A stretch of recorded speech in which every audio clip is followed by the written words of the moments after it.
India champions का मालिक पाकिस्तानी। वाक्य सवालिया निशान पर खत्म हो रहा है। राय बनाने से पहले आगे की बात भी सुन लीजिए।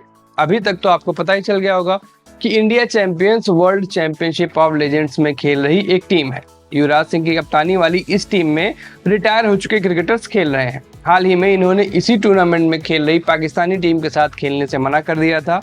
इस पर खूब बवाल हुआ। पाकिस्तान वाले इन्हें 1 पॉइंट देने को तैयार नहीं हो रहे। उनका कहना है कि भारत मैच से पीछे हटा, इसलिए हमें दोनों पॉइंट्स चाहिए। खैर, इस पॉइंट्स की लड़ाई से आगे बढ़ते हैं और आते हैं अपने सब्जेक्ट पर। क्या इंडिया चैंपियंस का मालिक पाकिस्तानी है? ये सवाल इसलिए क्योंकि जब विवाद बढ़ा तो टूर्नामेंट पर खोजबीन की गई और हमारी व्यक्तिगत खोजबीन में पता चला कि इंडिया चैंपियंस के 3 मालिक हैं और तीनों में से कोई भी सहमालिक नहीं है, यानी तीनों के अधिकार बराबर हैं।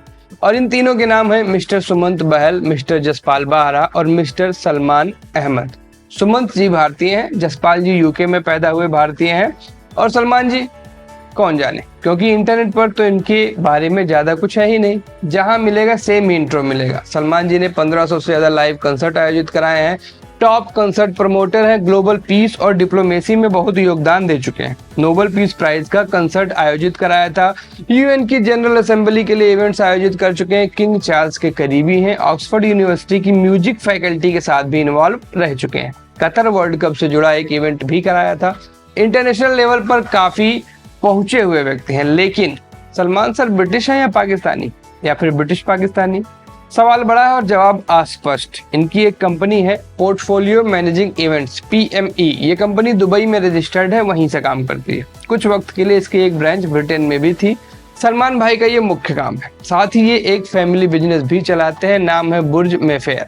ये कंपनी कब शुरू हुई नहीं पता। इसकी वेबसाइट खोलेंगे तो वैसी ही है जैसी एक लग्जरी रियल एस्टेट कंपनी की वेबसाइट होनी चाहिए। पार्टनर्स का नाम, प्रोजेक्ट्स का नाम, कॉन्टैक्ट फॉर्म जैसी चीजें हैं तमाम सारी। लेकिन इंटरेस्टिंग है अबाउट अस पेज, वादे, इरादे, विजन, मिशन सब मिलेगा। लेकिन सबसे पहले दिखेंगी 2 तस्वीरें। किसी ऑफिस का दृश्य है, सलमान भाई बैठे हुए हैं और उनकी कुर्सी के करीब खड़ी है हदीस अहमद। ये पेज बताता है कि हदीस जी बुर्ज मेफेयर की मैनेजिंग पार्टनर है। गूगल के साथ कुछ AI टूल्स की मदद लेने के बावजूद हम हदीस जी के बारे में इससे ज्यादा नहीं खोज पाए। खैर, आगे बढ़ते हैं। सलमान सर के बारे में लगभग हर जगह रिपीटेड इन्फो ही है। ब्रिटेन में जब PME रजिस्टर हुई थी तब उन्होंने अपनी नागरिकता ब्रिटिश बताई थी और ब्रिटेन का ही एड्रेस दिया था। एक इंटरेस्टिंग इन्फो ये है कि इन्होंने साल 2021 के मई महीने में अपनी लोकेशन, जो कि पहले ब्रिटेन थी, वहां से बदलकर GCC, बोले तो गल्फ कोऑपरेटिव कंट्रीज, कर ली। कारण बताया गया कोविड-19 की चुनौतियों के बीच क्षेत्र की सुरक्षा को ध्यान में रखते हुए, यानी ये इलाका इनको ज्यादा सेफ लगा कोविड के कॉम्प्लिकेशंस के बीच। हालांकि ये साल 2021 था, याद रखिएगा, तब तक कोविड पर ठीक ठाक काम हो चुका था। एक और चीज, सलमान सर का एक वीडियो भी वायरल हुआ था भारत पाकिस्तान के तमाम स्थापित गायकों को गालियां देते हुए। उनका राहत फतेह अली खान के साथ झगड़ा भी हुआ था और ये झगड़ा काफी लंबा खिंचा। राहत साहब ने FIR भी की थी और इसी में पता चला कि सलमान के अब्बा हुजूर का नाम है शेख सलीम अहमद।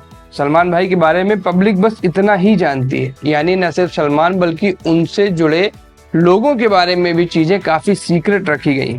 एक और छोटी सी डिटेल, ब्रिटेन में जब PME रजिस्टर हुई थी तो बताया गया कि सलमान भाई के जन्म का साल 1971 है और सलमान भाई की कंपनी PME 1987 से एक्शन में है, यानी जब वह सिर्फ 16 साल के थे। लॉन्ग जर्नी है। नमस्ते, मेरा नाम सूरज है, आप स्पोर्ट्स टापू देख रहे थे। शुक्रिया।